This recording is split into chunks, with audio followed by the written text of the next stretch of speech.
well, welcome everybody. Thank you for being here. What we thought we would do is kind of start off with the more ominous part of the messaging and kind of get the dying part out of the way, and then we'll focus on the growth part. But what we really want to talk about, and kind of the main reason that I think this topic is so relevant, is that there's just so much change happening right now. And so the number one thing that I think we're trying to understand as business owners, as employees of businesses, is just how to manage and process all of the change, everything that's happening, and how do we keep up in a way that's going to keep our business competitive. And that's really what we're after. So as much as, we don't want to get too lost in the minutia of like specific technologies and me telling you that this is the right product to purchase or the right service. We want to kind of go a little bit higher level than that today. And really the conversation is more about what's the right strategy for your business to be thinking about IT, approaching IT, using IT within your organization. And that's really what we want to talk about today. I will say that I am somebody who very much enjoys a conversation rather than just a dialogue, or rather than just a speech. So if anybody has questions, feel free to just ask them. You don't need to wait till the end. You won't bother me at all. And then we will have some time for questions at the end. But if there's something in your mind, just pop up, ask, doesn't bother me. And that way we can have more of a group conversation about this stuff. The main thing I want to start off by just talking a little bit about is this idea that you're starting to kind of see pop up in the media. It's becoming a little bit of a cliche. But this phrase that what got you here won't get you there. And I think that's really applicable to what we're talking about with technology, because in a lot of cases, the IT strategies that businesses have had for the past 20 years will not and cannot be the strategy they use for the next 20 years. And if you think about that, it makes a lot of sense. Technology 20 years ago was almost non-existent from the workplace. Maybe we had an electronic phone system with some PBX. We had the internet, but it was still pretty much, we weren't running our businesses on it for the most part. It's just changed a lot in the last 20 years. And so our strategies evolved during that 20 years, but what it really needs to do is now evolve again, because the next iteration is going to be a lot different than the last iteration. And so that's what we're really trying to get people to understand. It's not just what products and services and vendors are we using, but how are we as a company approaching technology and thinking about technology. And we're going to talk a little bit about where it fits into your leadership team, where it fits into your strategy discussions, where technology should fit into your organization. And that's what I want to focus on. And then just to kind of set the stage a little bit, I thought I would start off with two examples of this grow or die concept. As I mentioned, we'll always lead with the ugly, so we'll start with the die part and then we'll do the more positive side. The die part is, I'm sure many of you have seen in the news what the city of Baltimore is going through right now. Is everybody generally familiar with that? Is everybody not familiar with what's happening in Baltimore? Just in case anybody's shy, I will just, by brief introduction, say that what's happening in Baltimore is they got hit with a very common virus. It's basically what's called a ransomware attack. There's different variants of it, but it means that their computers, somebody clicked a link, and that link caused a virus to get into the network, and what that virus did is it encrypted all of their files. So now, in order for them to operate, they would have to do one of two things. They either have to rebuild their network, or they have to pay a ransom. The city of Baltimore is refusing to pay the ransom on principle, which I actually agree with. I think that's the right approach, especially for municipal organization. I think it's actually illegal for a municipal organization to use taxpayer dollars to fund terrorism. And that's basically what this is. It's cyber terrorism. There's no really two ifs or about it. So it makes sense that the city of Baltimore is not paying the ransom. Probably what doesn't make sense is how many other cities have paid the ransoms, just done it quietly. And sometimes what they'll do, we actually were involved in one of these cases, they will try to use private money to pay the ransom. So what they'll do is they'll ask somebody in the town to put up the cash because they don't want to use taxpayer dollars from the treasury to pay the ransom.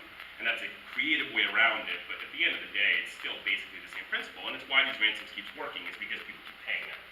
The city of Baltimore is refusing to, but what does that look like and what does that mean? Their 911 system was down for almost an entire 24-hour period of time, which meant you could not make 911 calls. That's a pretty important service that town is kind of mandated to provide to its citizens, and the fact that it's down becomes unacceptable. And then that was just kind of the first wave of it. Now what they're still dealing with, and they're starting to sort their ways out, but for weeks you couldn't get building permits for construction projects, you couldn't transact a real estate transaction, so you couldn't buy a house because all the registry of deeds, all of that was electronic, it was all compromised. And so what the city of Baltimore is kind of experiencing, and they're just one of 100 examples, but they happen to be the one that's relevant like at this exact moment in time, is if you don't approach technology correctly and you don't position yourselves correctly, you really run the risk of not serving your clients. Now, what the city of Baltimore has going for it is its residents are not likely just going to pack up and flee the city over this. But if you're a business, your customers may. They very likely could say, you know what, if you guys can't serve me, I'm going to go find somebody who can. And you could lose customers if you were down for 2 weeks and unable to transact transactions. So the city of Baltimore, while they do serve a good example, they've got a little bit of a safety net. It's hard to sell your house. It's hard to move it back. You can't sell your house because the system's down. So they've kind of got you a nice little monopoly. And until the system comes back up, you won't be able to leave anyway. But it's a very interesting case study for us to look at of how vulnerable these systems can be. And it's also opening up the door into a whole philosophical conversation that we're not going to touch on today, but I'll just introduce, which is the idea of what is the role of government in cybersecurity? What is their role in defending us as citizens and taxpayers? You know, we have a police department that protects us from crime, but our federal, local, and state government and police forces do nothing when it comes to cyber attacks. Is that their role? Should that be their role? There's some interesting questions there developing. And then also, what is their responsibility to us as service providers? We depend on them for certain services, like our 911 services. What are their obligations? What's their, customer SLA to their residents to say we guarantee 99.9% uptime? And what are the consequences and penalties if they don't? And how are they approaching this? And then furthermore, what are their obligations to protect our data? Municipalities and governments are often some of the most vulnerable networks. They spend the least amount of money on IT. They're one of the most common entities to go with the lowest price bid. So what they will do is typically put their stuff out to RFP, sometimes because they're required to by law, and those laws sometimes require them or encourage them to go with the lowest cost bidder. We do not necessarily want our IT at a municipal level protected by the lowest cost bidder. That's not always the right approach to protecting our technology, and our data and our services. So there's a whole lot of interesting questions there, and I think that while that's a municipal example, a lot of that does trickle down to us as business owners and employees of businesses, because we face a lot of the same challenges, we have a lot of the same issues, and we have a lot of the same obligations and responsibilities that we have to fulfill. On the more positive side, what does it look like when you get it right? What does it look like when you leverage technology to grow your organization? And we had a client recently, over the past, it's been about a 4-year project, and I won't use any too specific names because we always should be very, very, very careful with our clients' confidential information. But basically the story was they went from an organization that had 5 remote offices and a headquarters. And each office was kind of set up as an island. They were each using technology separately from the other offices. There was no continuity of the technology. And they knew it was kind of an annoyance and thing that staff would complain about sometimes. They knew they had to share email, in order to get a file to somebody to email to them. And they knew it was kind of annoying, but they had no idea how much it was impacting their ability to grow. Then one day, they decided, they had a strategic meeting, and they said, you know what, let's try to bring the IT together, let's start to weave it together. We think there's some benefits, some efficiencies to be gained. And over the course of about a year, they were able to create a network that was basically a centralized, what we call it a private cloud environment. So a private cloud environment is when your network is not hosted at your office, but it's not hosted in a public cloud like Microsoft or Azure or Google. And in that private cloud environment, suddenly, no matter which office you were at, you had the exact same user experience. You had access to the exact same files, you had the exact same desktop icons, you could share the same applications. And over the next 2 years, that organization quadrupled in size, opened up 18 additional offices, and has just grown enormously. And one of the things that they attributed when they kind of looked back and reflected on it was they said they had no idea how much communication, collaboration, and technology was getting in the way of their growth. And by opening up the door to make it easier for that communication to happen, to make it less of a burden to move to a different office, to make the idea of opening up a new office very easy. A new office for them could be one employee sitting in a laptop in a cubicle somewhere because they were connected to the exact same infrastructure that everybody else was connected to. And they had no idea how much technology was actually getting in the way of their ability to grow and collaborate and communicate and to become efficient. And once they overcame that and had a platform to do so, their organization expanded. And I'm not saying that was the only thing that happened during this 2-year period of time, because it wasn't. But it really, in their own words, opened up the door for them to realize what was possible and to remove a lot of barriers. And so that's what it looks like when we get it right. And so that's what we want to spend most of our time talking about, is how do we spend more time getting it right. And then we'll certainly, as I mentioned, kind of get the scary stuff out of the way. What are the things that we can do that can really go wrong and what can negatively impact us? Did you have a question? Yeah. Yeah, quick one. When you talk about private cloud environment, it's not posted with any of the major carriers. Where is it posted? So in their particular case, for the first half of its existence, it was hosted in a data center in Marlborough, Massachusetts. There's a private data center there. I think now they call themselves Tier 1. They've gone by like 12 different names over the past 10 years because it's a common acquisition business. There's a lot of roll-ups happening. And then for the last half of that, the last year, it was actually in our own data center. So we have a data center here in this building, and we use it for certain applications, and theirs was one of them. All right, so let's get right into it. And we'll start, like I said, with kind of the more cautionary tale portion of the agenda here. So the first thing is this idea of delegating IT too far down into the bowels of the organization. And what does that mean? What does that look like? So what we've seen is this pattern or trend where the leadership team tends to be relatively hands-off with the technology. This isn't all businesses, but this is a cautionary tale that we've witnessed and we want to make sure clients are thinking about. And the concept is, if you think about IT and what IT is for your organization, it isn't the computers, it isn't the switches, the routers. Those are the pieces of technology that enable the IT, but the IT is the information and the technology. It's the, what is it to your business and how is it impacting your business? And so if you think about that for a second, like, what does IT have as an impact on your business? It is a huge part of your strategy. It's how you're going to become efficient. It's how you're going to stay competitive. It's how you're going to serve your clients. It's how you're going to employ your employees. It's how your employees are going to interact with your business. It's an enormous component of your strategy. On top of that, it's one of your greatest vulnerabilities for risk. It is where you have an enormous vulnerable spot for somebody to come in, steal your money, steal your data, compromise your data, hold your data ransom, steal your proprietary information, steal your confidential information, cause a major public embarrassment, all kinds of risk associated with our technology. It's also going to be an area where you have a great opportunity to become more efficient. And as we talk about what the disruption of technology looks like and how it's going to impact us, it's going to push us to become hyper-efficient. Because what we can't do, AI will. And so we have to, as organizations, become incredibly efficient at the tasks that are still human-driven. And then we have to find the tasks that don't need to be human-driven, and we need to leverage technology to get those to become more efficient, because we won't be competitive if we don't. If we're doing things the way that takes 40 hours, and somebody else is using AI and can do it in 20 minutes, and they're doing it at a fractional fixed cost, and we have variable employee costs, they're going to beat us every single time. And there's only so far service and customer relations is going to get you. At some point, they're going to beat you. And so that's an important thing to think about. And then finally, it's our information, it's our data. And if we thought data has been important up until now, data is going to become infinitely more important going into the future. They have said that the next gold rush is going to be data, not gold or minerals or iron or oil. Data is going to be the currency of the future. The more data you hold, the better your algorithms are, the better your ability to analyze data, assess data, react to data, use data, the more successful your organization is going to be. So let's just say everything I just said is true for a second, and you might disagree with me, but just assume that I'm right for a moment. If all of that is accurate, are those the kinds of things you want to delegate to an IT manager who reports to a CFO, who is like 3 levels down the organization, who doesn't attend leadership meetings, who doesn't come to staff retreats, who isn't part of the organizational structure of the company? My advice would be probably not. It's think about that in any other context. If you're thinking about something that impacts your strategy, your risk management, your efficiency, and the vital information that's critical for you to run your business, that's the kind of thing leadership should be playing a very active role in.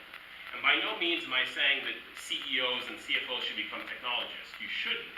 But you should be very, very much involved in those IT strategy conversations and thinking about technology and figuring out how we're using technology, where are we using technology, doing our risk assessments. Where is our weak spot right now? Where are we vulnerable? Where are we going to get hit? How do we predict for that? How do we overcome that? What data don't we have? What data do we wish we had? How could we get that data? Those are the kinds of questions that CEOs, CFOs, leadership teams, boards of directors should be asking their management staff. And in many, many organizations, we've seen these decisions delegated really, really far down the organization, and the leadership team remains relatively hands-off except for the budgeting. They love to approve the budgets. The budgets are important by all means. I mean, how you spend technology is critical, but it's much more importantly, what's your IT strategy? What's your IT plan? What's your IT vulnerability assessment? How are we addressing the risk? How are we chasing the efficiencies?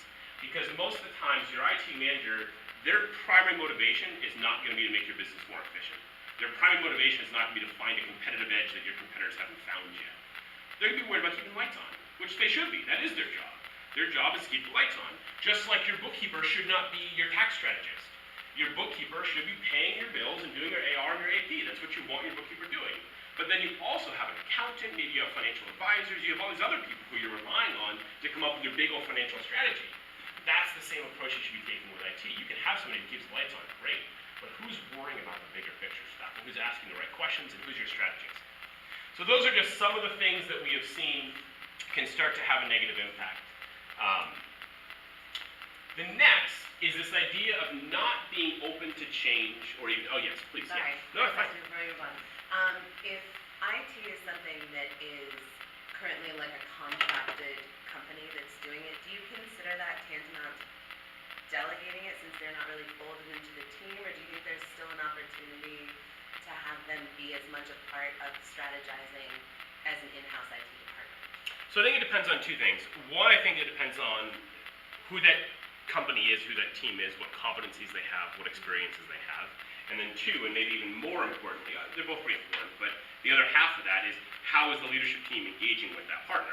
If you let the partner drive the bus, you're only going to get so far. Even the best partners, even the best consultants, they're great at providing consultation. But in order to provide a consultation, they have to be engaged. They have to be asked. They have to be talked to. It has to be shared. You need to bring them into the fold and say, here's everything that's going on in the business. Here's our challenges. Here's our opportunities. Here's what we're going after. Here's our threats. Here's who's after us. I mean, doing an annual SWOT analysis with your entire leadership team and somebody who's representing your technology in that room could be a great way to do that. Some outside vendors can do that, some outside vendors cannot. Some outside vendors can do it, it's a spectrum, can do it somewhere in between those 2 points. But none of them can do it without a strong commitment and support from the leadership team. Because even at the best companies, all we can see is what you've given us. And if we don't have all the data, we can't give good advice. And a lot of this these days, especially I'm sure all of you guys have experienced some workforce changes. New generations coming into the workforce, new climates, new cultures of employment. There's a lot of changes going on, and there's going to be a lot more coming. Part of your IT strategy is reacting to that. How are we responsive to our new workforce coming in? What are the biggest challenges in our workforce? What's the biggest complaint we're hearing from our staff?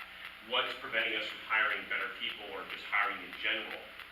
Those are the kind of things that your IT consultant may be able to help answer, but they can't answer if they're not engaged and those opportunities and problems aren't brought to them. I just had one question. How does this apply to the smaller companies that don't have one brand of work? Yeah, so I think the application is really just about, are we being deliberate about taking the time to have these conversations in a meaningful way with the right people in the room? The smallest business, 2 employees, may still be so focused on just running the business and the day-to-day operations that they're not taking that opportunity to say, okay, let's take a step back. Today's meeting on the agenda is to talk about our IT strategy and to have a series of good questions that they're going to ask and to have a good thought process about where's our risks, where's our rewards, where's our opportunities, where's our threats, how are we approaching technology, how does it fit into our business strategy and plan. And it's not really about size as much as it's about intention. Are we being intentional about taking the time to have these conversations? And do we have the right people in the room? If we're a very small company, we probably need outside assistance to have that conversation. Even a very big company brings in outside assistance to have that conversation. But especially in a small organization, you need some level of support to be able to tell you what's possible. Or to say, to give you some direction or some feedback. But again, it's that partnership between the outside and the inside, or even if it all is entirely internal, making sure that the right people are in the room for those conversations. Any other questions before I move on? All right, so let's talk a little bit about this idea of not being open to change and especially or even disruption. So this is the future. Okay? we can have a debate about it, but at the end of the day, the reality is the world is changing very, very quickly, and it's going to change a lot faster, and it's only going to get faster. We've had many talks, and we can go into that at other times, but the world is changing, and it's going to impact every single one of our businesses. There's no escaping it. There's nowhere we can hide. Like, it's going to hit. How do we react to that? What are we going to do about it? And the number one thing is you and your leadership team have got to be open to change, and it's even disruption. You have to be willing to say, the first time somebody in a meeting goes, well, we've done it this way for 10 years and it's worked up until now, why change it? You've got to shut that person down. If you hear the expression, if it ain't broke, let's not fix it, that is nonsense. Because by the time it's broken, the amount of time you have to fix it will be seconds. The world is just moving so quickly that as soon as you finally realize that what you're doing doesn't make any sense, even though everybody else has been seeing it for a long time, and you finally come to that breaking point where you're forced to change, it's too late. It's done. And you can no longer wait to that moment where we're forced to change. That's worked up until now for the most part. Most of us have been able to run businesses that we don't change until we're forced to. And in some cases, there's still parts of our business where we can get away with that. But when it comes to IT, we cannot wait to be forced to change. We have to be open to and embracive of it. And that's why this first point is so important. We have to be deliberate about having the conversations. We have to be asking the questions. We have to be thinking about it. We have to be getting ahead of it. And then when those ideas come, we can't shut them down. We have to say, well, that's interesting. That would certainly be different, but what would that look like, and how could that help us, and how could we leverage that? It's looking at it with the opportunistic mindset that we look at a lot of other challenges in business with and say, well, yeah, that's a problem, but it's also an opportunity. How could we expose that? How could we exploit that for our benefit? Where's the opportunity buried within this change? And then even disruption. One exercise we encourage our clients to go through all the time is to really look at their business and think about, what do we do? What's the value that we provide, and for whom? It's a very simple question. What's the value that we create? What's our value proposition in the marketplace, and for whom? What is required to provide that value? What are the core essentials needed to be able to provide that value to that customer base? Who else that we're not thinking of, that is not in the market today, could have the resources and the requirements to be able to provide that value to the customers that we're providing it to? And if you can genuinely do that exercise in a very honest way, you may realize there are all kinds of competitors that do not exist today that are like a venture fund away from starting. That these little things that we don't see on our peripherals that are actually potential threats to our business because there's new innovative ways of delivering things. We may be manufacturing a widget. We think we're the only one in the world. We're the only place you can buy it. We've got a monopoly. We're set for life. Somebody figures out how to 3D print our product without the shipping costs, without the tariffs, without the import fees, and it's over that quick. We may be, or anyway in the room, we may be in, I don't think I have any car dealers. We may be in the car dealership business, selling cars, or in a business that's a supply chain dependent on the car dealership industry. That industry is going to change dramatically with the kind of full adoption of autonomous driving. Cars are going to become subscriptions. People aren't going to own them. They're going to use them when they need them. Cars are going to be kind of looked at as more of a subscription-based service rather than a product that we own. Well, that's going to affect car dealers a lot because they're in the business of selling product to individuals and transacting that. That's not going to be the same 10, 15 years from now. And so those businesses really need to be thinking about, can we become one of those subscription companies? Can we leverage our fleet and turn it into an autonomous fleet? And can we start selling subscriptions? Can we start finding unique value proposition in the market? Those are very big changes. Those are big disruptions. Those are the kind of conversations we want to be having. It doesn't mean like tomorrow we're going to announce this big thing, but it means that we're giving ourselves a 5-year runway to be thinking about this, to be planning for it, to be asking all the right questions, to be engaging our insurance providers, to be engaging our dealer owners, to be figuring out all the logistics that would be required to make a switch like that, which means when it becomes clear that we need to do it, we are now ready to do it, whereas everybody else is starting at that moment. They're 5 years behind, and we have the competitive advantage, and we win and they lose. And that's what we're talking about here. Yeah, Bubba. So I'm thinking of this a little bit from a personnel perspective and personality. When I think of people who are attracted to being IT administrators, or maybe even lower down in the organization, their focus is on stability, they're very detail oriented, they want to make sure everything runs smoothly. presenting is, I think, a very different, almost personality style in terms of how somebody would approach these things, which is very change-oriented, which is very big picture, which is, you care obviously about stability and making sure your T's are crossed and your I's are dotted, but it's a very different kind of person, I think, in some ways. Could you comment on that? Yeah, so I think there's two pieces to that, and the first is, yes, you do have to, this is a cultural thing in most organizations, and it usually is a cultural thing because the leadership has been resistant to change, and that leadership tends to set the culture of organizations.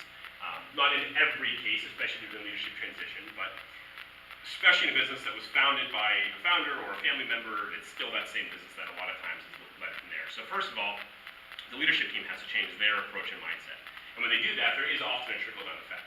But if that's a very entrenched mindset that's been around for a long time, you have to be deliberate about not just talking about a specific change, but just about the idea of creating a culture that embraces change, that looks at change as an exciting way that we're going to stay relevant and stay in business, which is a really good segue into one of the strategies that I would advise you to think about, which is in that conversation about, hey, we need to be more open to change, what you also need to be open to doing is listening to everybody in your organization's advice and input about where that change could come from and where it's going to happen. Because what you're going to find is when it comes to these little efficiencies, they're going to save you 8 hours here, 4 hours here, or there's a position that might be able to be replaced, or there's a major problem in the way that we're doing something that's causing a problem that can be solved with technology. The people who know that the most, the people who live it every day, are not the people at the boardroom. They're not the people at the C-suite. They're not the leadership team. They're the direct employees who are doing these tasks every day in and out. And so part of that culture of change is engaging your entire workforce to say, not only are we open to change, not only do we want to change, we want you to help us figure out where and how we should change. We want to hear from you. Your voice matters in this conversation. You tell us where the opportunities are. Point to the problems, point to the issues, point to the things that you've seen or you've thought about. In many cases, and this is a little bit stereotypical, but if you have an older leadership team and a younger workforce, which is true for many businesses, you're going to have totally different perspectives about how you think about things. You're going to have one style and approach that is years of conditioning, and they have a different style and approach from a different set of conditioning. Doesn't mean either one's wrong, but you want diversity of thought here. You want as many ideas on the table so that you can find the right ideas and the best ideas. And they're not always going to come from the leadership team, because some of these are going to be a creative idea that somebody saw at another company, somebody thought of, somebody saw at a conference, somebody heard about at a thing they went to, somebody whose husband worked at a different company saw that they're doing. There's so many sources of good content and ideas, and we're living in an open source world where we all are just kind of sharing ideas now. Whether we're doing it intentionally and deliberately or not, the idea share is just existing. And so we need to embrace that and accept that our employees may have access to really good ideas, and even if they don't, they do know where our problems are. In almost every case, they know where we're inefficient, they know where it takes too long, they know where the issues are. So we want to be listening, and that's part of changing that culture. The other thing is keeping a creative mindset. It's about really being willing to say, let's not look at this in a traditional Harvard Business School methodology. Let's look at this from a left field approach. How would we approach this if we were coming at it from a totally different perspective? How would I was at a conference where they were taking a problem, putting it on the board, and then the way they framed the problem is that, okay, how would an artist answer this question? How would an engineer answer this question? I think they asked, how would a scuba diver answer this question? How would a marine answer this question?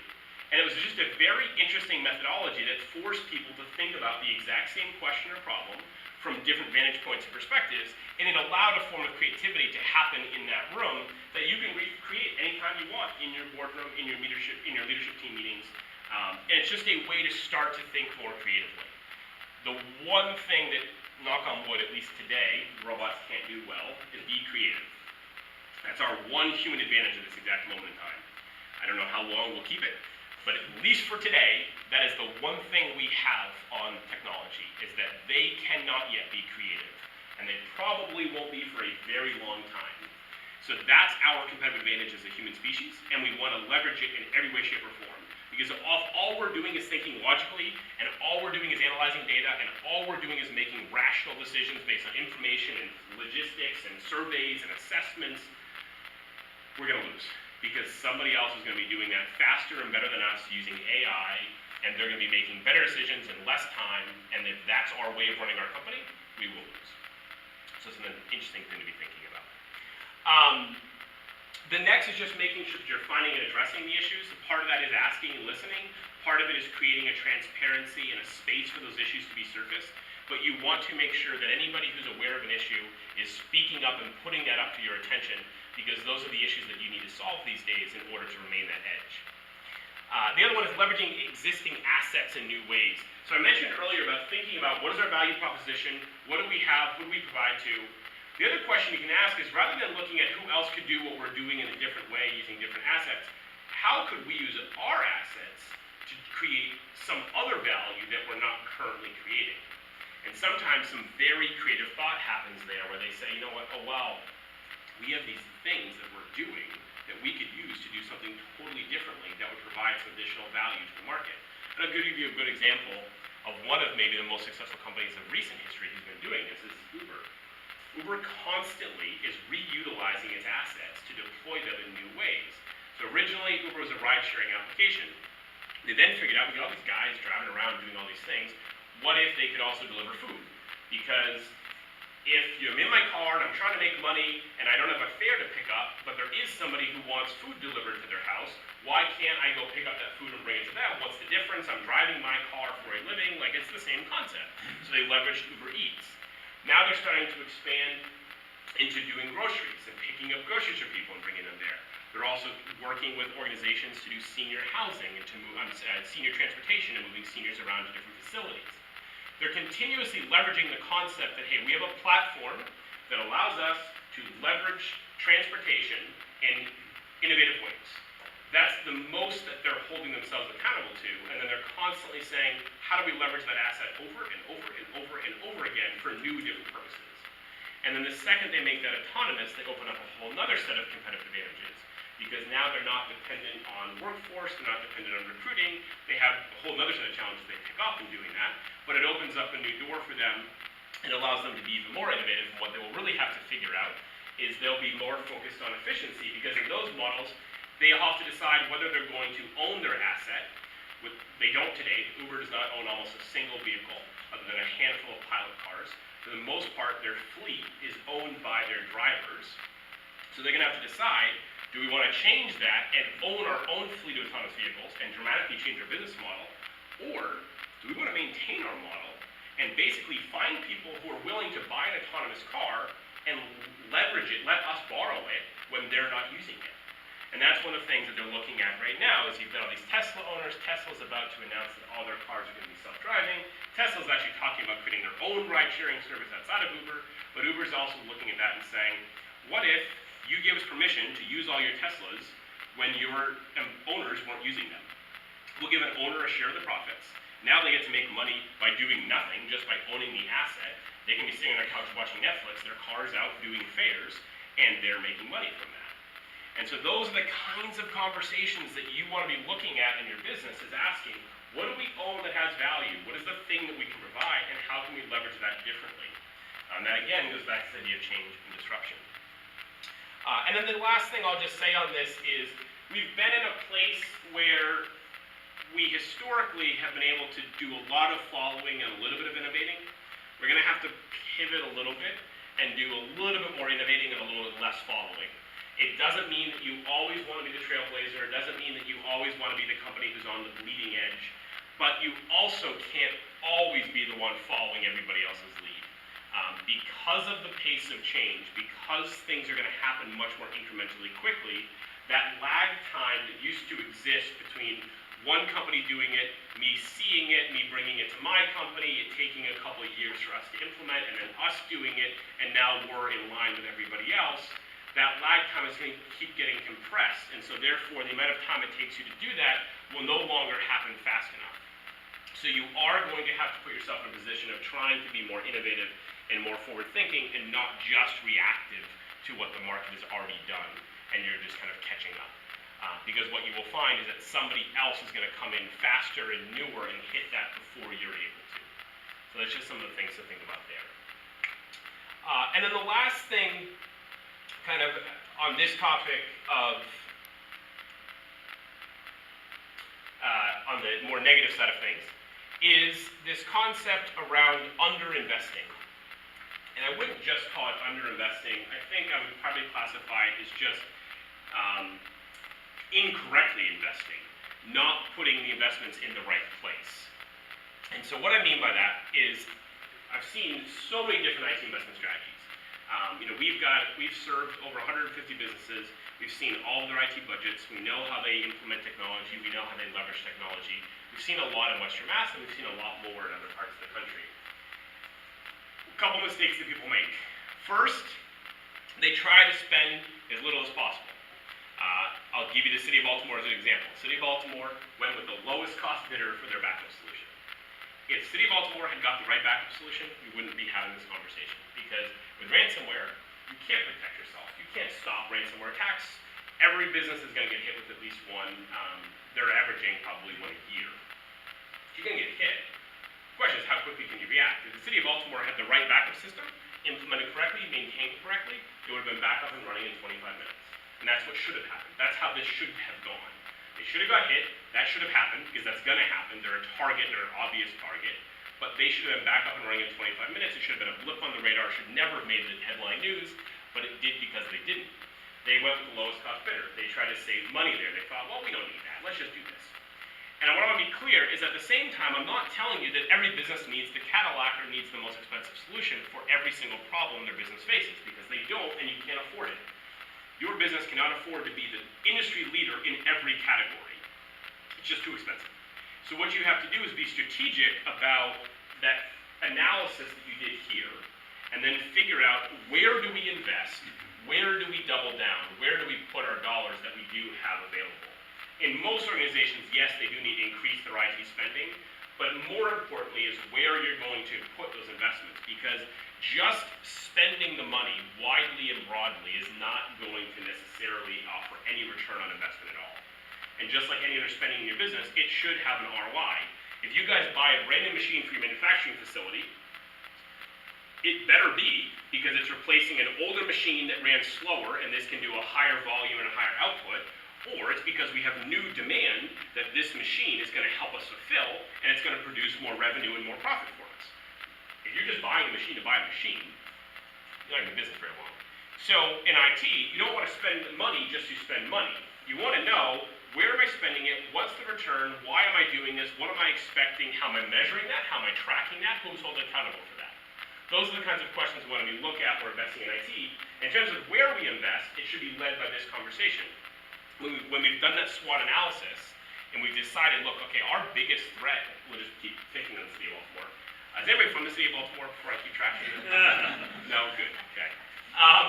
It's a great city, I was just there. If we're the City of Baltimore, our greatest threat would be being taken down. As a city, we don't need to be the most innovative. We don't need to be the fastest. You know, we're a municipality, they don't really have a choice, they're kind of stuck with us. Okay, so that's not what we need to worry about. But we do have two obligations. We need to protect the data that we're holding, and we need to make sure that our services are always operational. Those are our jobs. That is what the City of Baltimore had a responsibility to its taxpayers and citizens to provide. And that's where they should have focused their IT spending. All of the money should have been spent on really good backups and doing a lot to educate their staff and protect them from risk, as well as securing data to make sure there wasn't a breach. And I'm not saying there was a breach, there wasn't. Most ransomware attacks are not breaches, and that's a common misconception. The virus just comes in, encrypts the data never leaves your network, nobody gets your data, they just lock it down and don't give it to you. And so this wasn't a breach scenario, but that's the other thing that a lot of municipalities and hospitals and public organizations have been facing, is data breaches. And those are their two responsibilities. Now in your business, you might not have a lot of data to protect. Maybe you're basically running entirely in the cloud. Maybe you don't have a lot of critical information and your obligation isn't protection and security. That isn't where you should be focused. But if you're down, your customers can't function and they depend on you. So then your focus needs to be on operational. Maybe they can still function without you. Maybe you're just a consultant and you could be down, you could be operational. Great. Then you get to focus your IT investments on how do I become more innovative, how do I become more efficient, how can I leverage things like AI, how can I leverage things like machine learning and big data and data analytics, how do I use those things to make me a better consultant, to make my business better. And all those questions are very personal, they're very business driven, they're very time driven. You know, if you're in the middle of an acquisition versus the middle of an expansion, those are all different topics at different times, and I can't give you one piece of advice that applies to your business other than you have to have these conversations, you have to be open to disruption, and then you have to be strategic in the way that you invest in reaction to what you've identified as the areas that you need to be worried about. Some other things just kind of on this topic are, one thing that we see a lot is underestimating soft costs. What we call soft costs is basically the cost of not fixing a problem or doing something the wrong way. So we have seen from plenty of companies, well, we don't need to spend money on that because Sally takes care of it. Well, how much does Sally make? And how many hours a week is Sally spending on this? Because if you think you're not spending money, you're lying to yourself. You're spending it right now in payroll on Sally. We can tell you how much you're spending. You're spending exactly $20,000 a year on this problem that you're not spending money on, that we don't need to spend money on. And we've got to be very careful with tricking ourselves in those soft costs because everything has a cost.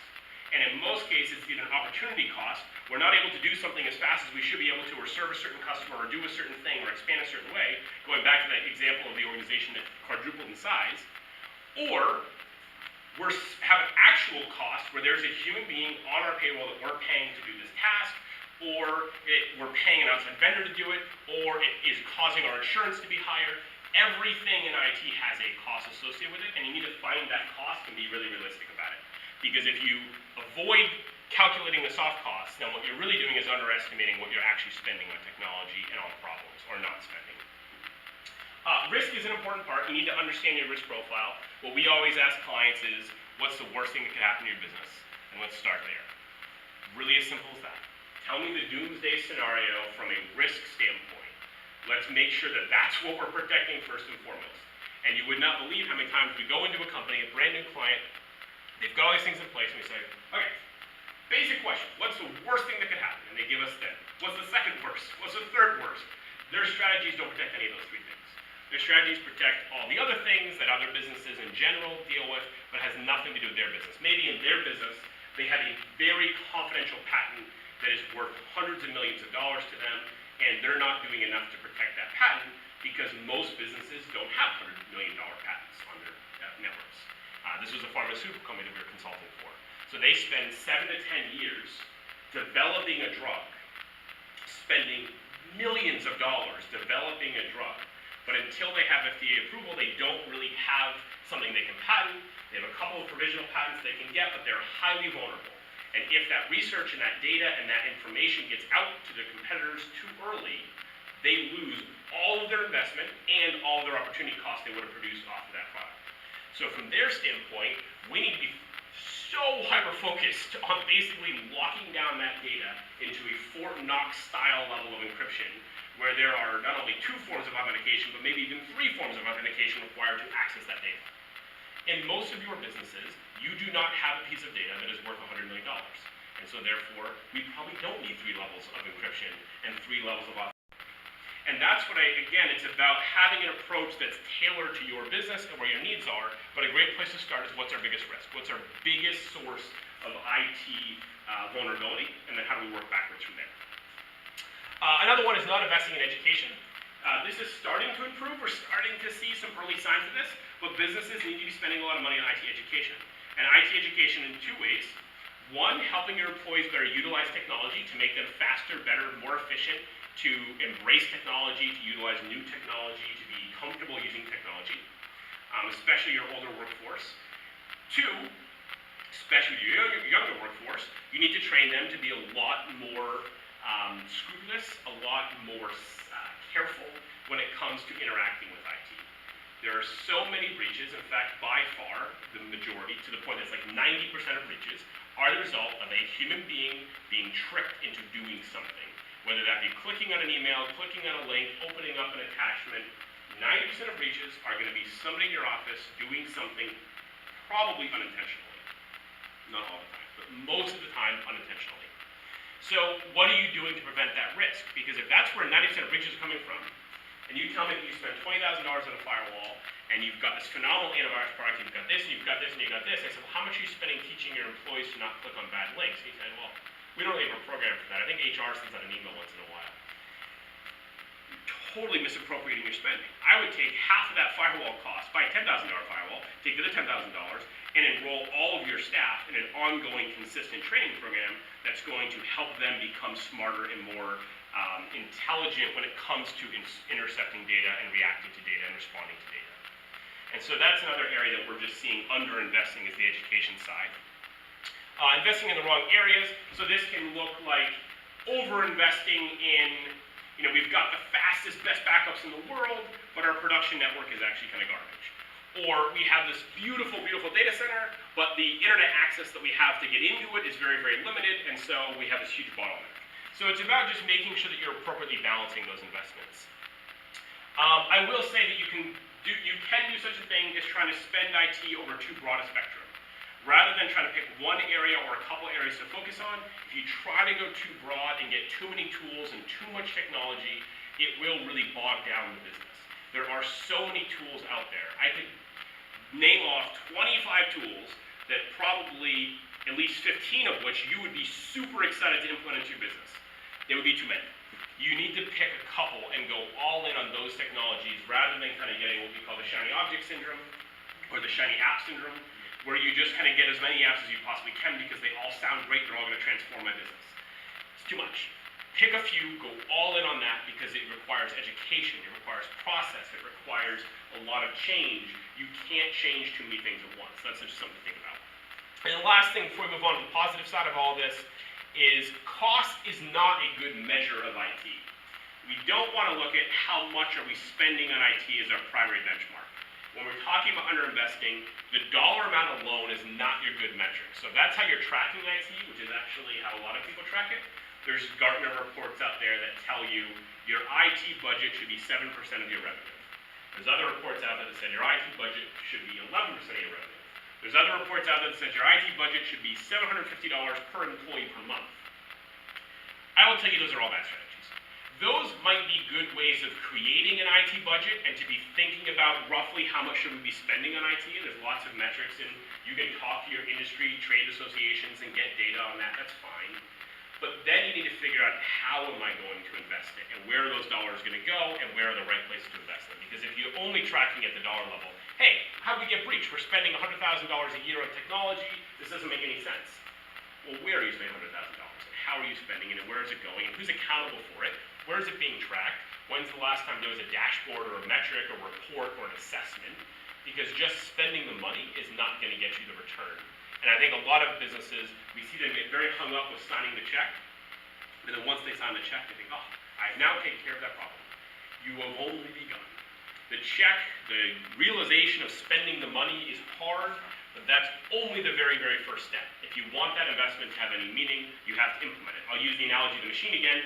You can spend $2 million on the biggest, best manufacturing machine there is. And you can feel like, oh, I signed that check, whew, I finally solved that problem. That was hard, it took me months to get ready for that, we did it. That machine shows up, it ain't doing anything, it's just sitting there on the floor. If that machine is gonna make you money, you have to spend a lot of time figuring out how do we optimize this, how do we build it into a work cell, who's gonna use the machine, how do we program it. There's a lot more work to be done. And the same thing is with IT. We don't just spend the money, we have to be strategic about how we implement it, and then we have to hold people accountable for it, and there should be metrics and there should be data to track that. Any questions on any of the DIE side of this equation? All right, so we'll switch gears a little bit. So let's talk about the growth side. And I could just tell you the growth side is the opposite of the DIE side. And in some cases it is, but there are some subtleties that I want to call out. This very much aligns with, I think, what Mike was talking about, this idea of a cultural change. And it's be positive and collaborative about your IT investments. So the best ideas are not likely going to come from people in your board meeting, as we were talking about earlier. So you want to invite input and feedback from all your employees into the organization. But I would tell you to go a step further. I think maybe your best advice is going to come from your customers, your vendors, sometimes even your competitors. Or a business that you do business with that's a partner of yours that has no direct affiliation with your business. You know, it could be your healthcare broker. It could be your insurance company.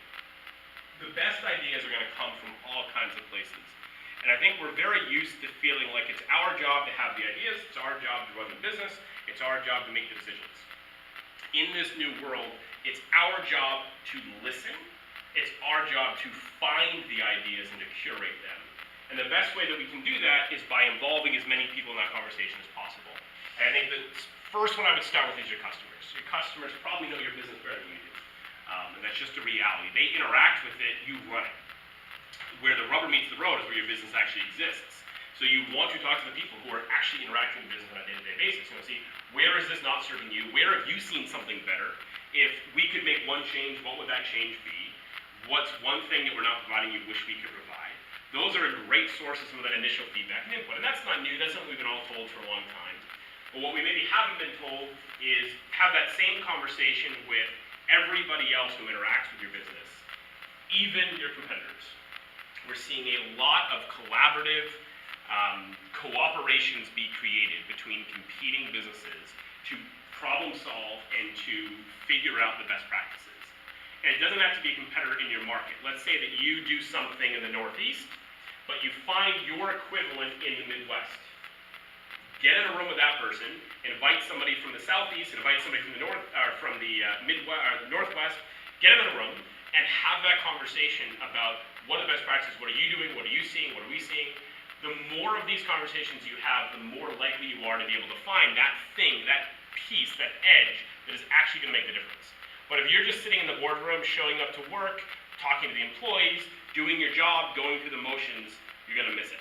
The odds of like lightning striking you and you being the guy who has the epiphany, it could happen, but it's going to be a lot more likely if you're out there listening, engaging, asking. It doesn't mean that the idea is going to be handed to you on a silver platter. It's not like somebody's going to come up and say, oh, I can say, you just do this, and it's done. But you're going to be inspired, it's going to challenge you to think, it's going to be a new way of thinking. It's back to that same idea of like, what if the astronaut was trying to solve this equation, what if the scuba diver was trying to solve it? What is the guy in the Midwest doing to think about it? Because he has a different set of perspectives and opinions, but he also has a very relevant basis, which is he's running a very similar business than I am, or she's running a very similar business than I am. And so how do we think about that and how we deal with that? So that's an important thing to think about. A couple other things, think about forming business partnerships with businesses that you wouldn't otherwise form business partnerships with.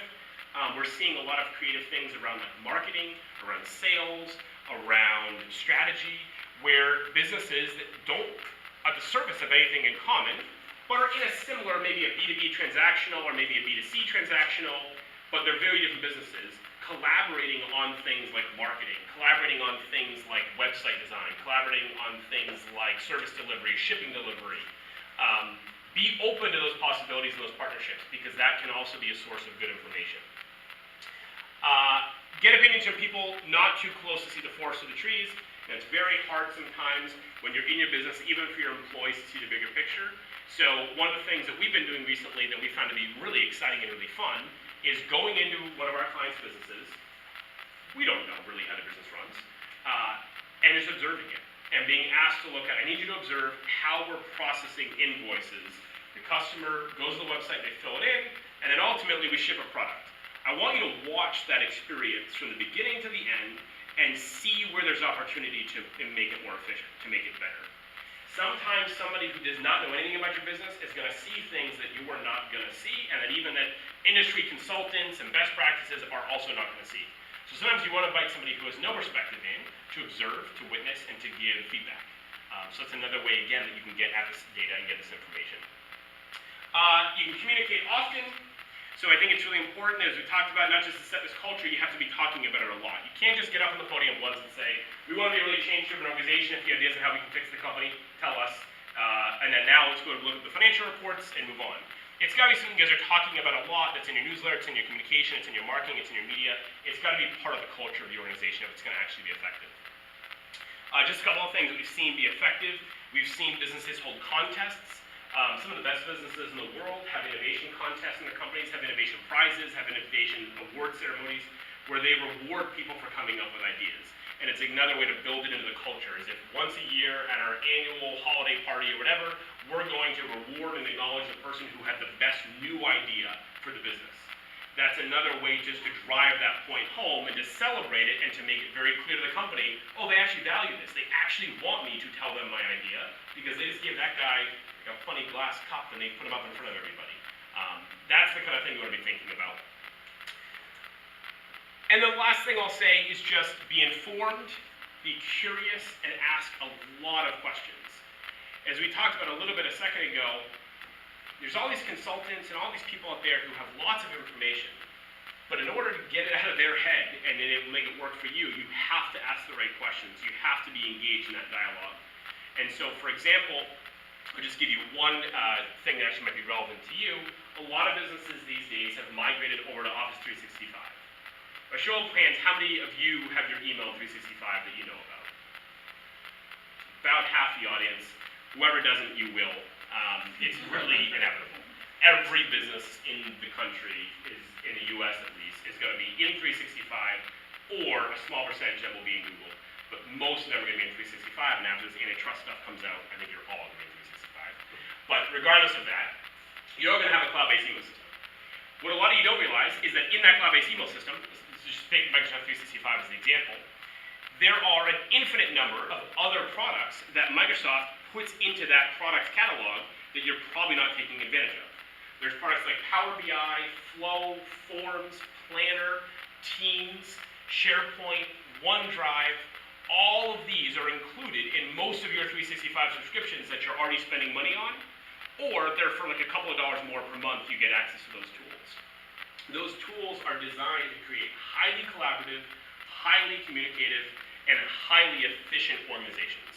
And most of you either have access to them or could get access to them for very little additional cost. But those are the kinds of questions that we have to be asking. How could we be better leveraging the things that we're already spending money on or the decisions that we've already made? And I will tell you, most IT consultants are not going to come in and say, hey, we noticed you're not using Teams. We think it could be cool for your business. Let's talk about Teams. Even if your vendor does say that, you're probably not in the right mindset to have an idea what they're talking about. You're probably like, yeah, we don't need to spend any more money. Thank you, but no thank you. Or the vendor's not even going to breach the subject because they're not being asked about that.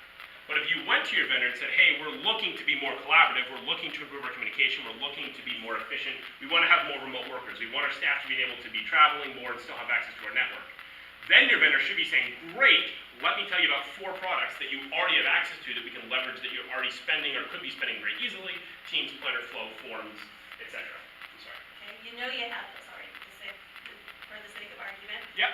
How do you implement them? That's one of the questions.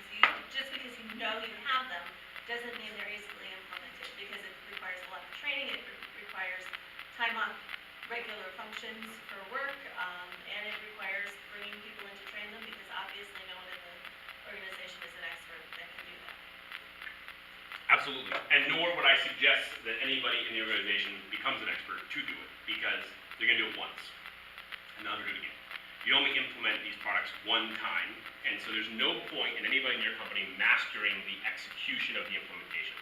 These are the opportunities where you should be partnering with outside organizations.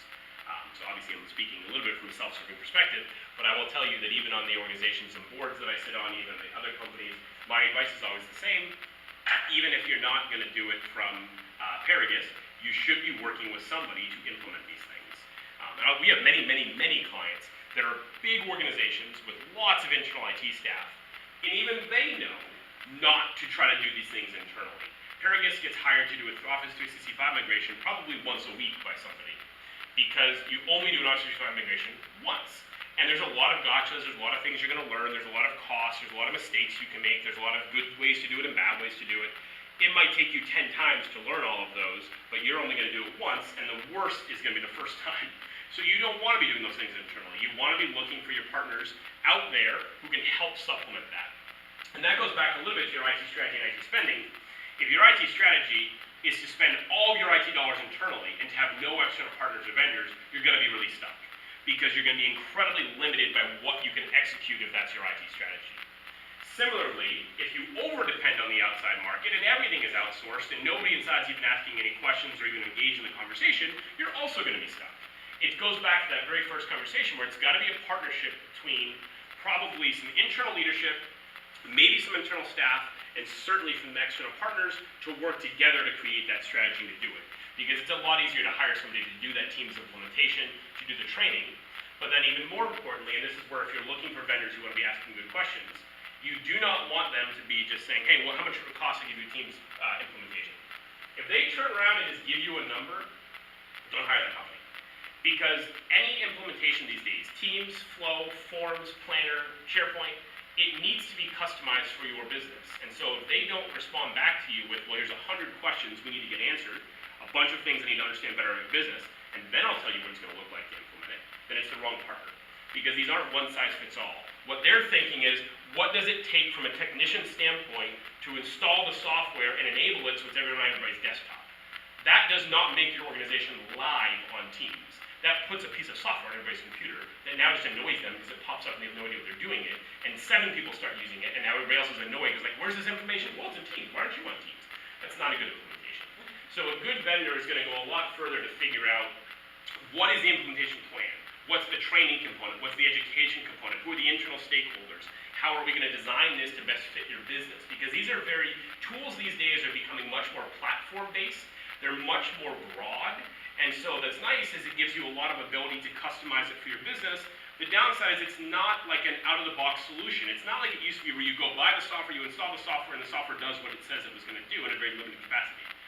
Now there are these wide, expansive platforms, and more importantly are the integrations. So we buy the one software, but Teams is only powerful if we connect it with forms so that a website we create has a form a customer can fill out, which feeds the data into SharePoint, which triggers a Teams workflow, which then causes our customer service department to respond in 18 seconds instead of 18 hours. That's a great implementation, but that's not as simple as just buying the software and installing it. And those are where those conversations come from. How often, how frequent or infrequent is it for your team to be having a conversation with a client? We don't want our staff to come to the office anymore. We don't want to spend money on real estate anymore. We want them to work from home, figure it out. In Western Mass, it's still pretty rare. I would say 2 or 3 of our clients, at least that I know of, have started talking about that strategy of going highly remote, very, very decentralized. In other parts of the country, it's becoming enormously popular. I mean, a lot of the big tech companies are moving in that direction. They're starting to realize that, you know, as much as the employees enjoy the Google experience where they come into office and there's a catered chef and there's a sleep pod and there's all these things, ironically what they value even more is not having to go into the office because the traffic is terrible everywhere those companies exist.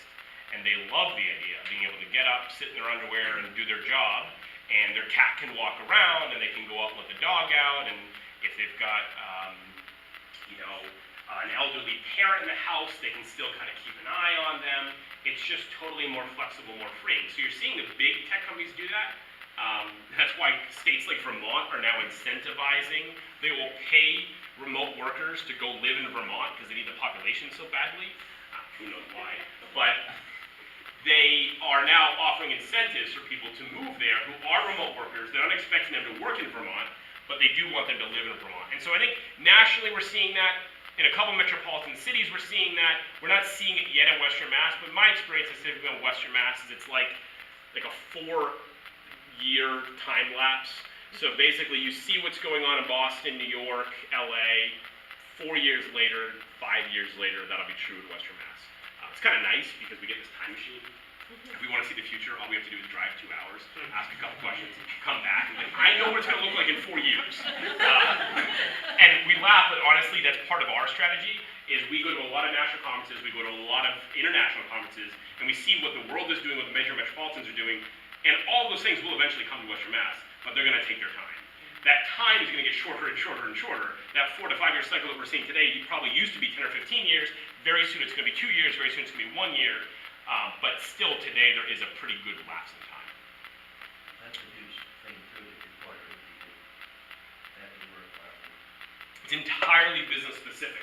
So depending on how your business is structured and how it's run, it might be very easy, it might be very hard. For that company I was talking about earlier, who we created the private cloud for, it's very easy. They can just give everybody an icon that they put on their desktop, and they're done. Over. For other companies, it's incredibly complicated. And that's why it's so important to have an IT strategy. Because if we come in and we meet with you and you say, we have an annual meeting, you say, okay, my goal is I want to get to a place where I'm not having a workforce that has to come into the office every day, and I want to have a much more remote workforce and stop spending money on real estate and amenities and parking and things like that. Great. That's going to be probably a 2 to 3 year strategy. So let's us, for the next 2 to 3 years, make sure that every individual IT decision that we make is aligned with that bigger picture strategy. Because if we have that conversation and the next day you need to buy a new server, and we sell you an $8,000 server that's going to physically go in a closet in your office, we have just moved you about 10 steps further away from your goal of having everybody remotely. And so that's where having an IT strategy, engaging your partner to say, here's where I want my business to be in a few years, allows a good partner to then be able to think about that and put that into context and say, okay, we're going to have a lot of decisions in between now and that data point. How do we make sure all those decisions are aligned with that data point? Down to the laptops that we're buying for new employees. Some laptops are better designed for that. The phone system we buy. We have to buy a new phone system in a year. Which phone system do we invest in? Some phone systems are terrible at trying to make them work remotely. Some of them are literally engineered for it, and the fact that they're using them in an office is almost just like the weird exception. And so how do we think about all the decisions we're going to make and align them with that bigger picture IT strategy? Yep. This is kind of a question to roll into what we've been talking about, but kind of your opinion on what do you recommend for companies that have all these IT systems that have decentralized data? And what I mean that is, in order for employees to work remotely, typically you would need to have a centralized location of all that data and the way it interacts with each other. If you have systems where, like, let's say you have one client's data that's in one database and that same client is in another database, but that data it's not synchronized. What is the first recommendation you make for companies like that need to first keep their data integrity amongst their systems? So, and I know this is probably a frustrating answer, but the answer is it really does depend. And that's why these conversations are so specific, and you should run away from anybody who's telling you, oh, you just do this. Because we gotta look at those two data sources. Let's just pretend it's two to keep it simple. Two data sources, two different systems. Who are those companies? How are they hosting the data? Do they offer things called APIs, which are ways of getting data out of a system into another system, integration opportunities? Do they not? What's the platform that they're using? How legacy are they? How modern are they? What data is in each? What compliance organizations do we have to deal with for the data that's in each? Because that may restrict what we can do. If you've got HIPAA data in one, I have a different set of answers for you than if you don't have HIPAA data. If you have data of the GDPR, I have a whole different set of answers for you that we got to deal with. So it really, you don't want somebody who just thinks they have the answer. This isn't about having answers. What you want is somebody who's going to hit you with like 10, 15, 20 questions, then come back to you and say, okay, based on your specific use case, this is the recommendation. And there are so many great recommendations out there, but they're just not all right for everybody. Teams can be a great way to do this. Teams has the ability to actually be the front end of back-end application systems. But there's only a handful of companies that have an API that communicates with Teams. So if your product happens to be one of the 80 companies that has a Teams integration, that may be the right solution. If it isn't, we may need to look at what are the integrations they do offer and what does that look like with the other software we have to connect it to, and how do we bridge those two things together while still maintaining security and compliancy and hitting all of our other objectives that we have to hit. And then where are the efficiencies and where's the pain? And then the question we always have to ask ourselves, which is an important question, what's the return we're hoping to get? And let's make sure that we don't spend more on the solution than we're going to get from the return. We have seen companies who have spent hundreds of thousands of dollars to make something work a little bit better for like a 10% benefit that will never encompass the $100,000 they invested in. Not even like a 20-year ROI, but your ROI has got to be about 2 years because the technology will be done in 2 years. So if you can't get your money back in 2 years, probably don't do it. That's how fast things move. 2 years is even generous, but you can't have a 10-year ROI on an IT investment these days. Stuff just moves too quickly. So the answer is ask lots of questions, get into it, figure it out, but there is an answer. It's just we got to figure out the right answer for your business and those applications and those data and those employees and where they're working and where their internet access is and on and on and on and on and on. This is one of the reasons, and not to get too Paragus-y, but it's one of the reasons why Paragus only does projects for clients. We get called all the time from companies who want to hire us to just come in and do a project. And we get them all the time. They'll be like, hey, we've seen a price for doing a 365 integration. We've seen a price for doing a Teams integration. We've seen a price to make these two applications talk to each other. And we say no every single time, because our philosophy is that you do not want us just answering that question based on the very limited amount that we know about your business, nor do you want us implementing something that we're not going to be having any accountability for once it's implemented. We only provide solutions to companies who we have accountability to, and whose businesses that we know that we've had a chance to interact with, because we've got to make sure that solution lines up with their business in a way that's going to be appropriate. All right.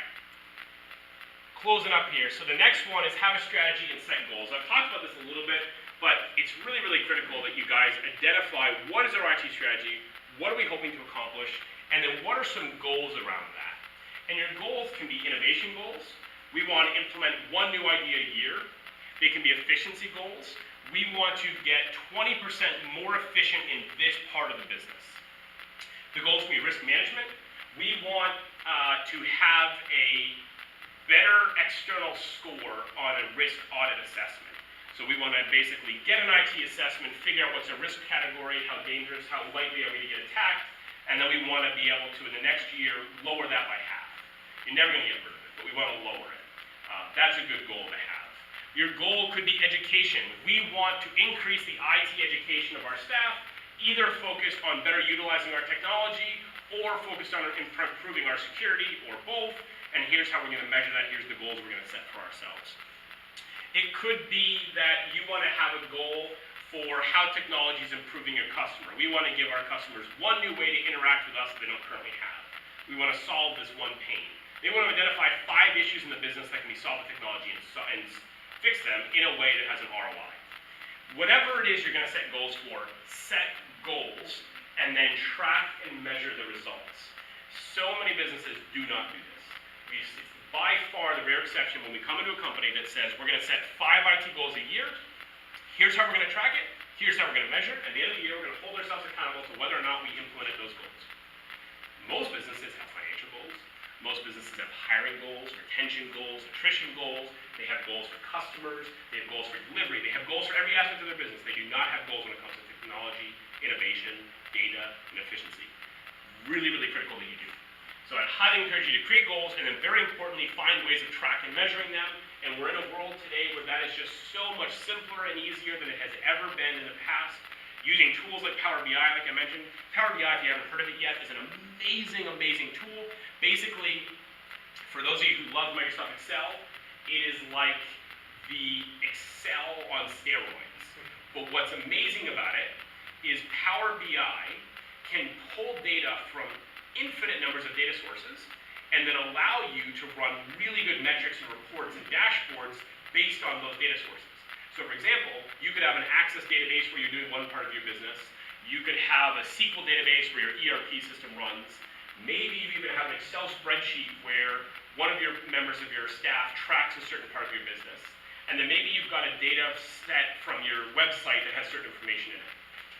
Power BI can point at all 4 of those places, pull all that data in, and then you can say, I want to see a report that takes this into consideration, factors this, and shows it to me in a pie chart. And I want that on my dashboard, and I want it emailed to me once a week at 8 o'clock in the morning, and I also want my leadership team CC. Those are the kinds of things you can do with things like Power BI, and most of you might already be paying for Power BI in your Office 365 package. If not, it's a small upgrade per month. But that's the kind of thing that there's all this technology out there to give us this data, to give us this insight, to be able to measure things like efficiency, to measure innovation, to measure change that are out there. We just have to implement them. And they're only going to allow us to measure our IT goals. They're going to allow us to measure all the other goals in our business a lot better. And then the last thing is this idea that we want to make sure that we're experimenting quickly and easily. You cannot have an IT strategy to test out a concept or idea that's going to take 2 years. Just won't work. Every time you've got a new idea, hey, it would be great if we could do this. It would be cool if we could do this. You want to figure out how can, in 6 months or less, we do something to test that idea, that concept, and see if it's going to get a return. And we're living in a world these days where this is infinitely easier than it used to be. because now we can do things like use servers in the cloud. We could spin up an entire SQL server in Microsoft in under 3 minutes in one of 3 providers. We can do it with Google, we can do it with Microsoft, or we can do it with Amazon. So we can have the server spun up, we can get a trial of the software from the company who makes it, we can install that on the server, we can put it in our database, and we can run an experiment. And inside of a couple of weeks, we can figure out, does our idea work? We can spin up a new customer survey tool, we can spin up a new form, we can spin up a new workflow, we can automate a system. We can do all these things so much faster than we used to be able to do because of these platform tools that allow us to take a problem and use the platform to engineer a solution. And so you need to be able to experiment quickly and easily, and you want to be challenging yourself to designing these very quick experiments. One of the ways we do it is what we call an MVP. This is a very common entrepreneurship term, minimum viable product. So in order to design a minimum viable product, you basically ask yourself, what is the least that we could do that would give us a viable way to test our theory that this would be a good idea? And it might not be the most flashy, perfect way. It might be a little bit ugly. It might be, doesn't have the marketing approval, doesn't have the logos and the graphics. It isn't designed perfectly. The input is an Excel spreadsheet instead of an automatic feed. All those things can be fixed later. The question is just, does it work? And if it works, then we can justify the additional spend to make it work better, or it doesn't work, in which case we can pivot and figure out how do we make it work, or how do we scrap it and move on to something else. So it's really important we pivot, that we develop MVPs and we pivot and respond to them. A lot of tools we can utilize to make that easy, and I think to your question earlier, utilize outside vendors for this. Do not reinvent the wheel. Do not have somebody try to become a master of technology that you don't even know if you're going to use, and you may throw away in 3 months from now. What an epic waste of time. Find somebody who has already mastered that technology and leverage their skill set to see if this can be done quickly and easily. And if that's a very specific, non-generalized skill set that like your typical IT vendor wouldn't have, there are infinite numbers of places you can still get access to those skill sets. One of them is called Upwork. Upwork is basically the largest freelancing job board in the world. And so any business can go on Upwork and say, I need somebody who knows how to write Crystal reports from only Crystal Report version 14 and older, and they also need to know a lot about SQL. You post that, you will have 15 people from all over the country, actually all over the world, who are going to say, yeah, I know how to do both those things. I'd be happy to help. My rate is $18 an hour, is $25 an hour, is $40 an hour. These are the hours I'm available. This is how quickly I can get it done. And then you just contract with that person to do the work. They do it for you. They design your experiment. You see if it works, and then you can decide where you go from there. So there's all these infinite levels of things that are out there to help us. We don't have to solve these problems our own, and the more that we try to solve these problems our own, the more that we're going to lag behind everybody else because they're solving them a lot faster than we're solving them. They're utilizing tools like Upwork to get an expert in tomorrow, whereas we're just trying to find the nearest training center that can offer Susie an introduction to this technology, and 2 years later, Susie has just started to get her bearings and is starting to use the software, and our competitor implemented it 18 months ago. So those are the kind of ways we can think about that. And then finally, really make sure that as you're designing these experiments, you're, just like we're setting big goals for the whole company, set little goals for those experiments. How will we know whether this experiment is successful or not? So kind of set a milestone to say, we're going to do this, and if it improves this by 10%, we will double down and go to the next level. But set those goals to say, what are we expecting from this experiment? We see a lot of businesses who say, I'm really interested in learning more about teams. Can we do a pilot where we install teams for 15 people and see how it goes? Sure, we can. But when we mean see how it goes, what does that mean? How long is that pilot going to be? And at the end of that, let's say it's 90 days, what does see how it goes mean? How are we going to measure that? How are we going to know whether we should roll it out to everybody else? If you say, what I want to do is use Teams so that when we're working on a client project, they can all collaborate on both the files and the communication in one seamless place very efficiently.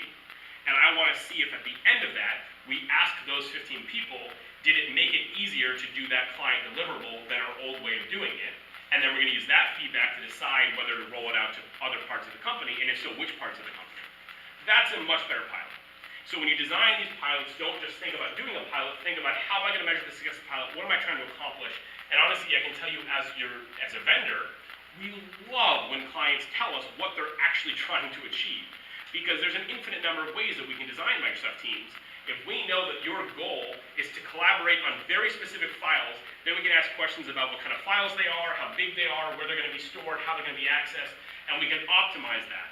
Because if we don't ask those questions, and you just use this pilot, but that's what you're going to end up doing on it, Teams does not work very well for CAD files. Teams does not work very well for editing videos.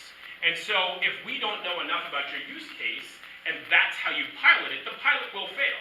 That doesn't mean that 7 other departments in your business wouldn't have benefited dramatically from Teams, but your pilot failed because we didn't understand it correctly, because we didn't know what you're trying to achieve, and then therefore the whole thing fails, and you're missing out on innovation you otherwise could benefit from. So design the pilots deliberately, have goals, and make sure everybody knows what is the objective we're trying to achieve, so that we can design the pilot to hopefully achieve that objective, or at least give it the best opportunity to do so. So the last thing I'll say, just kind of in closing, is we've talked about a lot of this already, but I would highly recommend, if you don't yet, make sure that your business has an IT partner or 2 or 3 that are each helping to provide additional input, consultation, ideas, dealing with certain projects, handling certain pilots. You want to have a pretty good bench of people who are helping you. Just like on your financial side, you've got your accounting firm, you might even have a tax strategist, you have a financial advisor, you've got a lot of people helping you manage the money of your business. Have some people helping you manage the technology piece of your business, because it's a critical piece, as we talked about at the very beginning of this. Beyond that, do not over-delegate this into the bowels of the organization, I think is the term we use. We've talked a lot about today how important this is. We've talked a lot about how impactful this is, how powerful this is. Is your executive leadership team talking about this on a routine basis? Is this a common agenda item on a leadership team meeting? Is this part of the dialogue of the organization and its board? If it isn't, then that is where I would start. Because none of this matters if the leadership isn't aware of it, isn't talking about it, isn't engaged in it, isn't passionate about it. None of this matters. Because it won't get traction, it won't get buy-in, it won't get support. So I think if you take nothing else away, you really need to make sure that your leadership team, who's ever in charge of the company, whether that be your board or your management team or both, is really highly engaged in technology, and that they're constantly talking about it, assessing it, looking at it, setting goals for it, measuring those goals. If you delegate that down to the bookkeeper, your tax strategy is probably not going to be very good. You're probably going to not be paying the least amount of taxes. You're probably not going to be the most compliant with the IRS and Department of Labor, because it's not your bookkeeper's job. It's not your IT manager's job. It's not your help desk person's job. It really is leadership's job to look at this and to think about it, and then to bring in the people who need to help them execute that strategy. You've got to invest time and energy into it. You have to be deliberate about it. It's not the kind of thing that you can just have a conversation once, set some goals, and be done with it. It's got to be an ongoing part of the DNA of the company.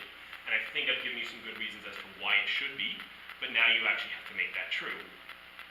And then finally, you want to make sure that when you're working with partners, and we talked about this a little bit a second ago, you're working with the partners who are going to be asking the right questions. They're asking questions about what are your objectives, what are your goals, what are you trying to do, what are the different data sources, what are your compliance requirements, what have you done in the past, what have you tried, what have you not tried, what do your employees think, who are your employees, how old are your employees?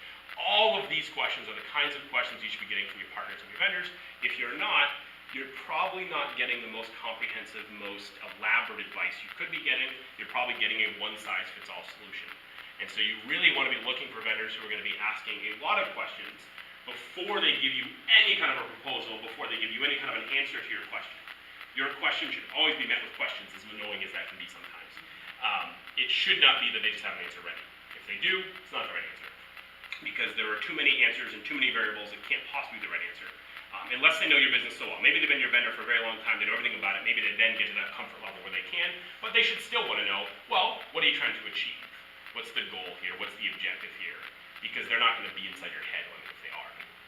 We've gone too far down that rabbit hole. And then finally, just be wary of off-the-shelf generic cookie-cutter solutions. Be wary of the city of Baltimore's approach of, let's put out an RFP, take the lowest cost bidder, implement that, and move on with our lives. Those are just not going to be the best solutions. RFPs in general are a terrible way to engage IT. Because in an RFP, by design, you can't get access to all the information and questions that you should need in order to be able to provide a really good response. So RFPs work great for things like contracting oil. They work great for contracting any kind of natural resource or energy. They even work well sometimes for construction projects, because there's just only so many variables at play, and it's pretty specific, and the engineer, the architect has done a blueprint with all the specs on it, and they're basically just marking up a price at that point. Fine. With IT, when we get RFPs, they're usually like these one-paragraph things that says, here's what we're trying to do, please give us a complete detailed proposal with every possible cost, both now for the next 5 years, and all the impact on our staff, and exactly what the solution's gonna look like. We can't respond to that. And anybody who does, don't even trust it, just shuffle that away. It's really gotta be more of a conversation, a partnership than that. All right, that is everything I've got for you guys. Are there any questions that we haven't already talked about?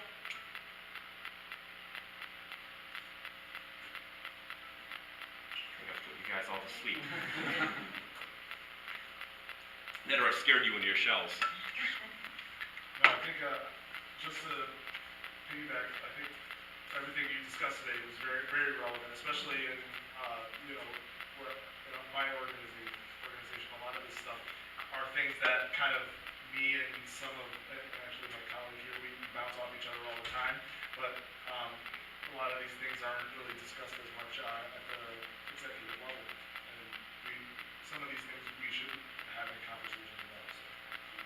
Yeah, I mean, one of the things that we always laugh at, so Jillian is our new client recruiter, which is, you know, the Paragus version of sales, because we have to call everything something different. It's just who we are. One of the things we always love is we'll send out an email about a cybersecurity assessment. Hey, let us come in, take a look at your network, and let you know how well you're currently handling the most important pieces of it. Whether you have internal IT, whether you have outside IT, whether it's a hybrid of both, let us give you a perspective. And my favorite thing, and we see it all the time, is we send it to the owner, because that's who we should be talking to, and they forward it to the IT manager inside the business. Well, that's basically like asking your bookkeeper, hey, company to come in, audit everything you're doing, and tell me whether you're doing a good job or not. Surprisingly enough, the bookkeeper more often than not just flags that email away, or replies and says, I don't think we need this, we're in really good shape. The craziness of that is just astounding, but we see it probably once a week. So once a week, we'll have somebody, you know, a CEO right back and say, thanks for sending this over, I think it's a good idea, I have forwarded it off to our IT manager, they'll be in touch if they think we should go forward. That's not the person who you want making the decision about doing an assessment of your business. As we talked about a second ago, we're talking about things like risk, we're talking about things like opportunity, we're talking about things like strategy, we're talking about things like performance, infrastructure. Not only should that be a conversation at the CEO level, or at least the CFO level, but if we're auditing your business, the person who's currently handling it is not the person you want to be making the decision about handling that audit. The other thing that we'll see sometimes is a client will hire us, and then as soon as they hire us, they will make our point of contact their internal IT person. It's also very dangerous, because as your vendor, we're going to be seeing all kinds of things. We're going to see things that are good, we're going to see things that are bad. Most of the bad, for better or for worse, is going to fall to the accountability of the person that we report to. If we report to the person who we think is not doing a very good job, and that's our line of communication, we are basically limited in what we can say, because we're not going to say much about that person. You want to make sure your IT, in most businesses, and every business is different, my recommendation is IT should report to either operations or finance, or directly to the CEO. Those are the three areas that we have seen great success. But when you have IT report to IT, it's like having your accountant report to your bookkeeper. Your accountant is like, your bookkeeper's doing it all wrong. The bookkeeper's like, I'm just gonna read this email. Like, it doesn't make any sense at all. Sorry, go ahead. I was just gonna, without, getting into much detail, do you have those relationships right now? Oh yeah, we have clients right now who we report to their IT director, to their IT manager, to their help desk person. Do you have good relationships with those engagements? So it depends. If we also have a good relationship with the CFO, the CEO, the managing partner, somebody who's in a position of the leadership team, it can be fine. It's not that we can't have a very good working relationship with the IT manager, but we also have to have a line of communication and a channel to somebody else. We can't have our annual strategic planning meeting with the IT manager. We've got to also have an audience with the executive leadership team, with the CEO, with people making decisions. And then on a day-to-day basis, sure. Should we be calling the CEO and saying, hey, there's an update on your firewall we should install, can we take down your network at 2 p.m. this afternoon? No, that would be an enormous waste of resources. But when we're having a conversation about, hey, I think there's a huge risk to your business, there's a huge vulnerability, your IT manager is not backing up your servers every day, he's only backing up every other day, and even that's kind of inconsistent. We need to have that line of communication. And we have a couple of clients where we're still trying to find that secondary line of communication. I don't want to call it a back door, but it shouldn't be a back door, it should be a front door, but sometimes it feels more like a back door. So it isn't that an IT company can't have a very, very good data relationship with internal IT. That's most of our relationships with clients that have internal IT. But you also have to make sure that leadership is still highly engaged.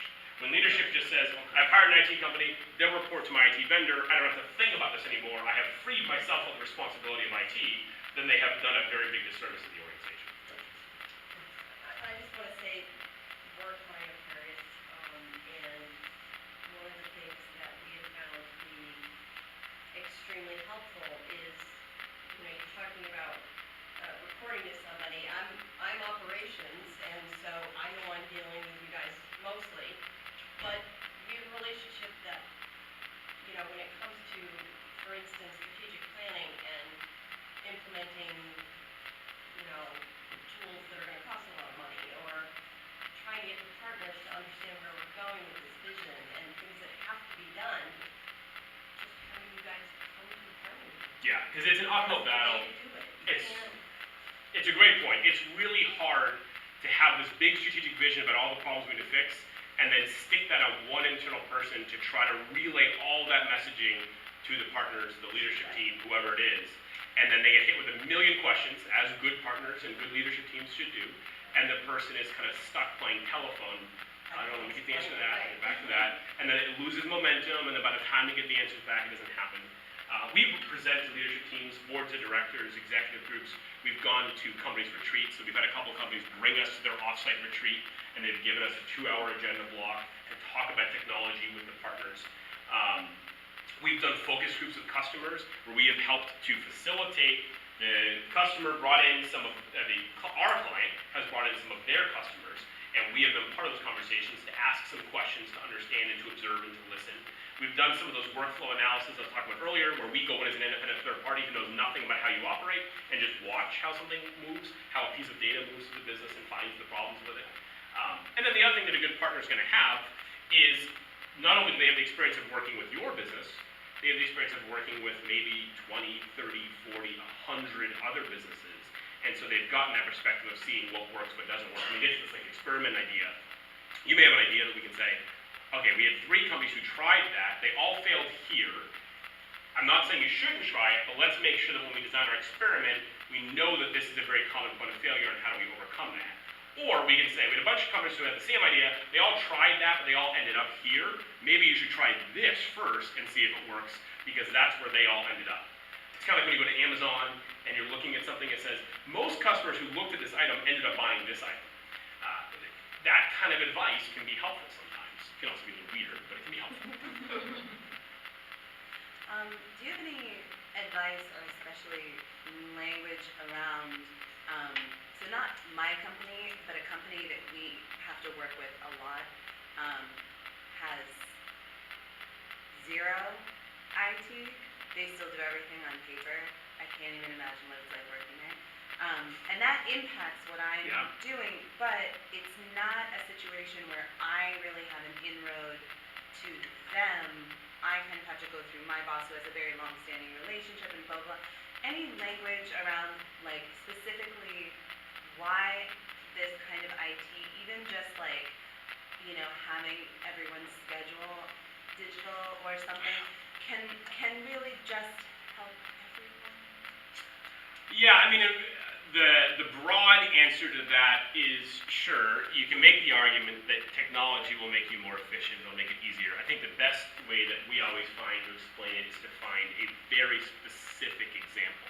So in other words, maybe there's a particular meeting that you were trying to schedule that it took 3 weeks to schedule because it was all these emails back and forth and saying, hey, do you have this date, do you have this date, do you have this date, instead of a receptionist being able to pull up everybody's calendar, looking at the overlap and finding the exact moment, and then saying, let's give you a couple examples.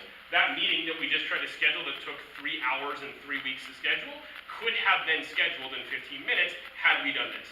And I think the more that you can use, and this is also kind of similar to your conversation, but how does internal staff communicate with leadership, specific relevant examples where you can point to, this is the time we would have saved, this is the money we would have saved, this is the experience we would have had. You know, with CEOs, sometimes what I'll say is, wouldn't it be, you know, if you can believe it, there are still people out there who do not have their calendar in something like Microsoft Outlook. And so we'll say to CEOs, wouldn't it be incredible if your entire calendar was on this device and you could see where you were supposed to be right now, instead of calling your assistant and asking, where am I supposed to be, what am I supposed to be doing right now? And they're like, well, yeah, but I don't need that. I say, okay, well, let me just show you my example. Let me show you my calendar. Let me show you what I'm doing. Let me show you this information it has. Let me show you I can click on this, and it will tell me all the details of my meeting. Let me show you I can click on this, and it will bring me to the LinkedIn profiles of all the people I'm meeting with. So I can remember what their backgrounds are, where they work. I can see their latest updates in their life. Let me show you this, which automatically pulls content from their Facebook pages and feeds it to me. So I can see that their birthday was yesterday, and I don't look like a jerk when I go to the meeting and forget to wish them a belated happy birthday. There's so much that you can demonstrate, and I think that's the most powerful way, is if you can demonstrate to somebody the power of technology and how it could help them specifically, not you, because nobody cares about you, unfortunately, but if you can help them understand how it's going to help them, I think that's been, you know, this is very agnostic, but that's probably the most successful strategy. The other thing we are seeing, and this is a little bit of a related answer, is we're seeing more and more companies put IT requirements into their vendor contracts. So if you're going to work with me, here are the IT requirements that we have that we're going to pass along to you. If you want to do business with us, you have to meet these standards. And those standards can be very specific, they can be very broad, they can be very general. At a minimum, if you're a HIPAA-based organization, you have to have a business associate agreement with everybody who you do business with who has any access to your technology. So that's a form of that. Another good example is if you're in Massachusetts, the CMR 17 data privacy law says that you have to have an agreement with every vendor who has access to your information that's protected that shows how they're protecting that information in addition to how you're protecting it internally. So those are just some examples. The other way we see this is in supply chain organizations. If you're manufacturing your defense contractor for the government, you have to be compliant with a bunch of NIST regulations around how IT data security is being handled. And we're seeing more and more of those regulations getting pushed downstream. Even if you're the supplier who supplies the supplier who supplies the federal government, you're still more and more starting to have to fall into these IT requirements. So the culture is starting to be there to allow you to do it even privately without a federal organization telling you have to just be able to say, this is how we do business. If you want to do business with us, all information sent to us has to be electronic. We do not accept paper records. It's a good starting point. We only accept digital invitations to calendar appointments is a good starting point. So you can set some parameters, and then that will say, look, we love doing business with you, we'd like to keep doing business with you, but starting next year, we need you to meet these guidelines, and if you don't, we'll put the business out to bid. Nothing wrong with that. So that's something to think about that we've seen some vendors start to experiment with. Last question, go ahead. As an MSP, I know you have a wide range of clients. Are there any specific businesses that you target or that you find that you have more success with? Yeah, Paragus specifically tends to work best with 4 particular verticals. And it's a good question. I think most IT providers should have specific verticals they focus on because there are a lot of different regulations, a lot of different laws, a lot of different things, and you want an IT vendor that has experience in your vertical. At a very least, when talking to an IT vendor, you always want to ask them, what other manufacturing, healthcare organizations have you done this kind of work with? And if the answer is 0, it's not that you should 100% rule them out, but definitely take that into consideration. Because if you're in an industry that has a lot of specificity to it, you want a vendor who understands some of that. So for example, cannabis right now is an area that Paragus is really focused on. It's a lot to understand, and some of it is changing every single day. So the Cannabis Control Commission is changing the laws, is modifying the laws, is interpreting the laws. Each each individual town and municipal government is interpreting the laws a little bit differently, creating their own RFP processes, their own requirements, their own regulations. It's a lot to keep up with, and there's actually certification. The employees who touch the technology have to be certified by the Cannabis Control Commission in order to be able to interact with the technology. So that's an area where you want a vendor who knows what they're doing, otherwise, not only could they do it wrong, they could actually jeopardize your license with the state because they violated some law that you didn't even realize existed. But to answer your question, the 4 areas that Paragus has historically focused on have been healthcare, so we work with a lot of private healthcare organizations. We don't serve big hospitals, we serve a lot of like small medical offices. When I say small, anywhere from like 1 provider to 15 providers, but independently, privately owned, not owned by Bay State, which is like a small number of things shrinking. But for those medical practices that are still independent, those are a lot of our clients. Manufacturing is a big focus for us. So especially high performance precision manufacturing, manufacturing is trying to be innovative, manufacturing is trying to be cutting edge, but all manufacturers in general. Professional services, which for us is lawyers, accountants, and insurance. So we have a whole bunch of companies that offer professional services. And then the last one is nonprofits. We've gotten very good at serving fairly large nonprofits as well as some smaller nonprofits. And there's a whole plethora of things that are unique about nonprofits, mainly the way purchasing and products work. Most manufacturers, software providers offer special nonprofit programs, special nonprofit pricing, and we come into clients all the time that they're a nonprofit that qualifies for enormous discounts, and they're not taking advantage of any of them because they weren't aware that they existed. So those are kind of the 4 areas that we've chosen to focus in, and then I would say kind of an emerging market for us right now is the cannabis industry. But we have others that we have 3 or 4 or 5, 6 portfolio clients in, but those are kind of like our 4 major verticals. All right, I've taken up a lot of you guys' time this morning. You've been very generous. We'll leave it there. If anybody does want to stick around, we'd be happy to give anybody a tour who hasn't seen the building before. Jillian can take care of that, and I'm happy to hang out here and answer any questions that people have. But otherwise, thank you guys for coming, and hopefully you got something out of it.